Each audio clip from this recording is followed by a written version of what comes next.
자, 이제 흑암의 빗줄기 25장은 꿈은 무엇을 의미하는가? 그리고 비혼의 꿈꾸기 이론에 대해서 쭉 설명을 합니다. 그래서 이 첫 번째 꿈, 여기 이제 요약한 거 볼까요? 꿈은 일종의 정서 경험이죠. 그래서 베타 요소를 알파 요소로 전환시키는 겁니다. 그러니까 꿈만 꿔도 베타가 알파로 바뀐다는 거죠, 어쩌면. 응? 꿈꾸는 것이 결국은 감각 자료를 정서적인 자료로 바꾸는 그런 기능을 한다는 거죠. 꿈사고. 그래서 어찌 보면은 방해받지 않는 의식 속에서 꿈사고가 가능하다. 응? 두 번째, 꿈꾸기의 알파 기능. 알파 기능이 활성화됨으로써 꿈꾸기가 가능하지 않습니까? 그렇죠. 그래서 이것은 좌절을 수정하거나 견딘다. 우리는 좌절을 없애버리려고 그러죠. 그리고 좌절을 이겨내려고만 생각하죠. 근데 좌절에 변화를 주는 거예요. 수정. 응? 수정하고 그 다음에 견디어내는 거예요. 왜? 그 좌절이 필요하니까. 필요해서 좌절이 오는 거예요. 그래서 일종의 꿈꾸기의 알파 기능은 좌절을 견디게 함으로써 현실 원리에 봉사를 한다. 그러니까 현실적인 상황에 적응하도록 돕는 거죠. 응? 다음 세 번째, 알파 요소는 뭐냐면은 접촉장벽의 구성 요소가 됩니다. 접촉장벽은 무의식이 의식과 교통하는 것이 접촉장벽인데, 무의식과 의식이 교통하려면은 알파 요소가 이미 형성이 돼야 돼요. 그래서 알파 요소로부터 꿈사고가 나오니까. 그래서 이제 그 접촉장벽의 구성 요소는 알파 요소가 되는 거죠. 그리고 정신화와 꿈꾸기에 적합한 더 이상 환원할 수 없는 요소들이다. 이제 물질을 정신화시킨다. 그리고 꿈꾸기에 적합한 요소가 알파 요소다. 그리고 이것은 접촉장벽을 지원한다. 알파 요소가. 그 다음에 네 번째는 꿈의 보상 기능. 이거는 꿈의 보상 기능은 융이 굉장히 강조한 꿈 분석의 기본 원리죠. 보상설과 목적설이라고 얘기하죠. 융심리학에서는. 꿈은 반드시 목적이 있다.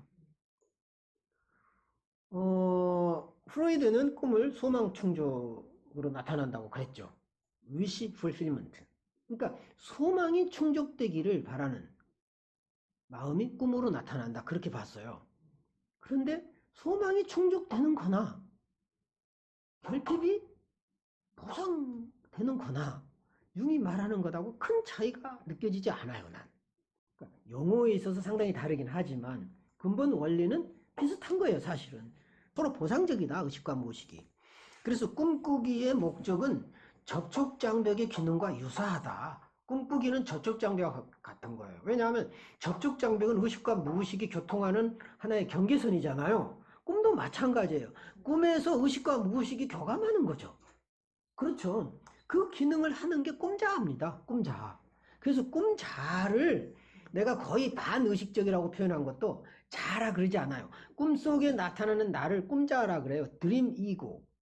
해보세요. 드림 이고. 이 영어로도 좀 알아야 돼요. 그래서 꿈자아.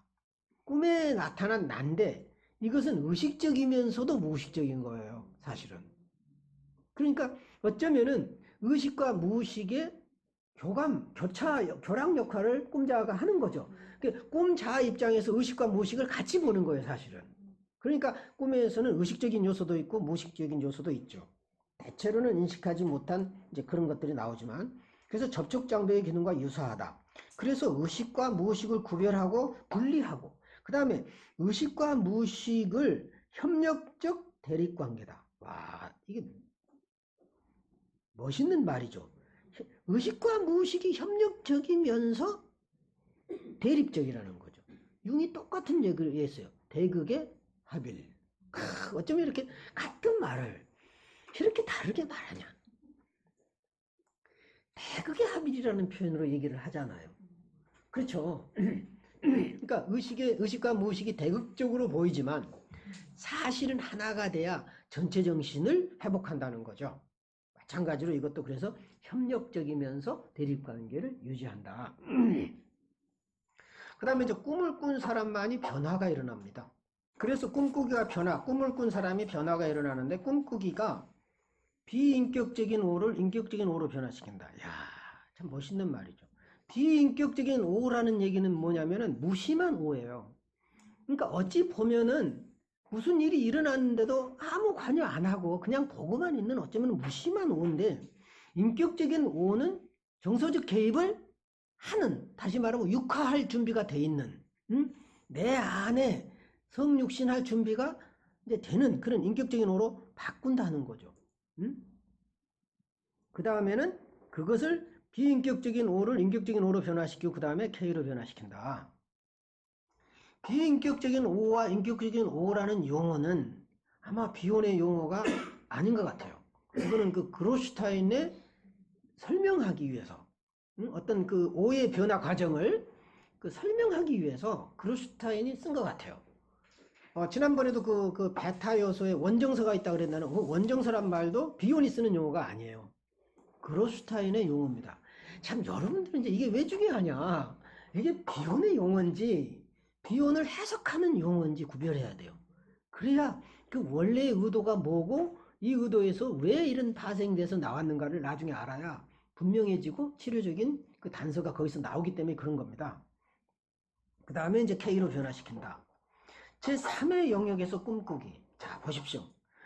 제3의 영역입니다. 꿈은 의식과 무의식이 만나는 제3의 공간이라는 거죠. 제3의 영역이라는 거예요. 그래서 이제 융의 제자인 폰 프란츠는 꿈은 뭐라고 그랬어요? 자기가 보낸 편지다. 그런 얘기를 했잖아요. 그 전체 정신인 자기가 매일매일 보내는 편지다. 그런 얘기를 했잖아요. 그래서 꿈꾸기는 의식과 무의식 사이에 전의식 안에서 발생하는 원언어적 의사소통이다. 이게 이 사람 원정서, 원언어적 이런 표현을 잘 써요. 이 그로슈타인은 굉장히 융적이에요. 이게 융에 매료되어 있어요. 이 그로슈타인은 흐름이, 이 사람의 용어가 발상이 그래. 자기는 융을 좋아한다고 그렇게 얘기를 해요. 그로슈타인은. 그래서 이 의식과 무의식 사이에 전의식에서 발생하는 어쩌면 언어 이전의 언어인 거죠. 언어 이전의 언어예요. 거기서 전 개념화가 나오는 거죠. 언어화 되는 거예요. 그러니까 개념화 된다는 것은 언어화, 철자화 된다는 거거든요. 사상이, 이미지가. 그래서 무의식의 주체와 의식의 형상학적 주체 사이에 제3의 영역의 의사소통이다. 무의식의 주체와 의식의 형상학적 주체라고 하는 것은 그게 이미지적 주체인 거예요. 그러니까 꿈이 이미지로 돼 있잖아요. 그렇죠? 제3의 영역에서 의사소통이 일어난 거다. 그래서 7번째 보면 꿈꾸기 과정에서 보면 알파 기능에 의해서 감각 자극들을 정서적 경험과 인지적 생각, 기억에 적합한 것으로 만든다. 그 얘기는 베타 요소들을 알파 요소로 변환시키는 과정이죠. 이것이 꿈꾸는 과정에서 일어난다는 겁니다. 그리고 꿈을 꾸는 과정이 이미 베타를 알파로 바꾸기 위한 수단으로 꿈이 나온다는 거죠. 그래서 이 베타를 알파 요소로 바꾸는 알파 기능이 약화됐거나 현저하게 떨어진 정신증 환자들은 그래서 꿈을 못 꾸는 거예요. 정신증 환자는 꿈을 못 꾸는 거고 다른 사람은 꿈을 기억하지 못하는 거예요. 이해가 가시죠? 그러니까 꿈 자체를 못 꿔요. 정신증 환자는. 근데 보통 사람들은 다 꿈을 꿔요. 근데 기억을 못 하는 거죠. 그게 이제 다른 거죠. 그래서 이제 8번째 보면은 꿈꾸기의 진행 과정. 꿈꾸기는 어떻게 진행이 되느냐. 자, 새로운 사건들을 정렬시켜요. 이 말은 뭔 말이냐면은 새로운 사건들이 있어요. 이건 심리적 사건이에요. 그 새롭게 심리적으로 나한테 다가온 것들을 툭툭툭 끄집어내 가지고 이것을 이제 이렇게 배열을 시킨다는 거죠. 이제 배열을 시키는 거예요. 쭉. 그러니까 어쩌면은 처음에는 대충 배열시켜요. 그냥. 그러니까 앞뒤가 안 맞잖아요. 꿈꾸면은 막 뒤죽박죽인 것도 있고 이렇게 대충 배열을 시키는 거죠. 그 다음에 2번째, 그 배열시킨 그 사건들, 그 새로운 사건들을 조심스럽게 분해해. 처음에는 덩어리채로 가져와. 톡 가져와 가지고 이건 감정 덩어리들이거든요. 다 이미지들은. 근데 이 이미지들을 우리가 연상을 해내잖아요. 아, 어떤 사람이 이제 꿈에서 누구를 죽였다 그러면 그 누구가 아는 사람입니까? 모르는 사람입니까? 이렇게 물어볼 수 있겠죠? 그럼 아는 사람이다, 모르는 사람이다. 이제 이렇게 얘기할 수 있겠죠. 그럼 모르는 사람이다 그러면은 아, 그래요가 아니라 아, 혹시 주변 사람이나 아니면 옛날에 겪은 사람 중에 혹시 누구 닮은 사람 있나요? 아, 이 꿈에 있는 사람을 볼 때 떠오르는 사람이 있나요? 이렇게 물어보면은 이제 그 사람하고 연관된 정서를 그 꿈의 이미지가 담고 있어요. 그래서 이제 이것을 하나하나 해체하는 작업은 연상을 하고 분해하고 분석하는 이런 그 해체 작업, 덩어리를 쪼개내는 작업이 해체 작업이에요. 분화 작업이죠, 일종의. 덩어리체로 가져와서 하나하나를 분화하는 게 되게 연상을 통해서 이루어져요. 그리고 상담자와 내담자 사이의 대화에 의해서 그 분해 작업이 이루어져요. 계속. 아, 이거 하면 생각나는 게 있습니까? 혹시 이것과 연상된 거 있습니까? 관련된 거 있습니까? 계속 묻죠. 응? 하나하나를. 그게 이제 하나하나를 이제 분해하는, 이제 분별하고 분류하고 이제 분화시키는 이제 그런 작업이죠. 그 다음에 세 번째는 뭐죠? 사건들에 대한 상상력 있는 재구성과 재조합. 아하, 이렇게 분해해 놨고 보니까 아, 이런 느낌이 드네요. 그리고 아, 이런 의미로 스토리가 전개가 되고 앞뒤 전후 맥락에서 이랬으니까 이런 사건이 일어난 것 같네요라고 그 상상력을 통해서 재구성을 한다는 얘기는 하나의 스토리를 만드는 작업이에요. 이것은 그동안에 이제 덩어리채로 파편화된 이야기를 분해하고 그 내용을 파악한 다음에 하나의 스토리가 되게 하는 작업이죠. 재구성한다라고 하는 것은 일종의 구조화시키고 재구성하고 재조합하고 미적인 아름다운 형태, 소위 말하면은 짜임새 있는 미적인 짜임새 있는 이야기로 바꾸는 거죠. 왜냐하면 듬성듬성 처음에 얘기한 거잖아요. 덩어리채.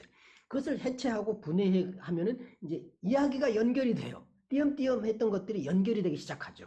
그럼 하나의 재구성 작업이 이루어진다는 거죠. 미적인 재형태화가 이루어진다.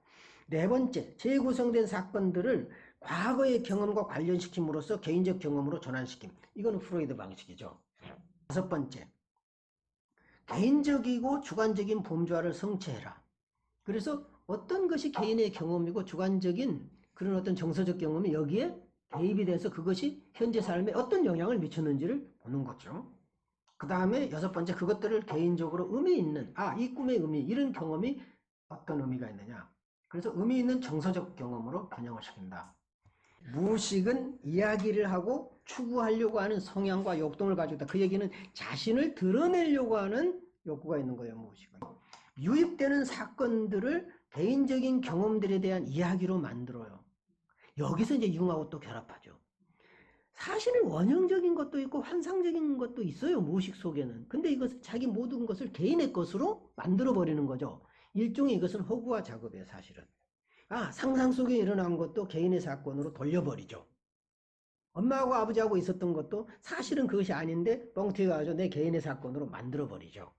그래서 어찌 보면은 그것을 허구화하고, 그 다음에 이제 오의 그 진실의 개입의 여파로 발생한 불확실성, 그때 이제 진실이 개입하겠죠. 허구화시킬 때 문제가 되잖아요. 그러면 진실이 개입되면 갑자기 혼란스럽죠. 거짓말 해놓고 나면 겁나게 혼란스럽죠. 그거하고 마찬가지예요.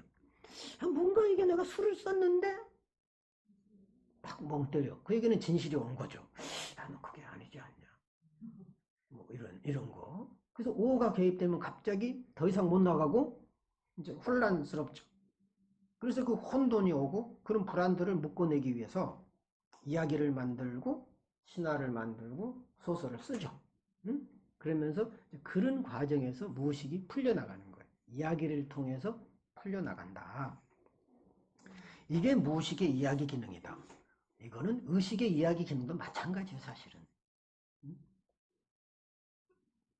그래서 이야기 치료에서도 그런 얘기 합니다만은 이야기를 어떻게 만들어갈 거냐 중요하겠죠. 그러면 분석가가 이런 꿈꾸기 작업은 분석가한테 알파 기능이 있어서 꿈꾸기 기능이 발달해야 돼. 다시 말하면 분석가가 상담가가 알파 기능이 활성화됐을 때 상담가가 꿈을 꿔야 내담자가 꿈을 꿉니다. 내가 추상화하고 상징화할 수 있는 능력이 있을 때 내담자가 금방 배워요. 그 추상화, 상징화 능력은 금방 배워요. 학교에서도 내가 그런 이미지 메이킹을 하고 이미지 언어를 쓰게 유도하니까 아이들이 금방 배워서 정말 놀라운 얘기들을 해낸다는 거죠. 우리 수업 시간에도 마찬가지예요. 늘 책에 있는 거 판에 박힌 것이 아니라 정말 놀라운 상상력으로 하면은 학생들이요. 정말 천재들이 되더라고요. 참 놀라워요. 그럼 이 꿈꾸기 기능은 언제 나오느냐? 분석가의 그 몽상 상태, 그 레브리 상태에서 기억과 욕망을 포기할 때 가능해요. 내 지식과 내 욕망과 내 계획에 앞서오면은 창조적인 세계가 열리지 않아요. 꿈을 꿀 수가 없어요. 꿈은 환상에서 오고 전혀 모르는 미지의 세계에서 오기 때문에 그렇습니다. 기존 것에서 오지 않아요. 기존의 내 지식에서. 그래서 대체 언어 대신에 성취 언어를 사용하며 그것은 치료자와 환자가 함께 공유하는 오와 공명할 때 가능하다. 치료자와 환자가 함께 있는 그 오, 진실을 공명할 때 우리는 그 진실은 사실은 상징으로 전달되고 꿈으로 전달됩니다. 이미지로 전달되는 거예요. 왜? 정선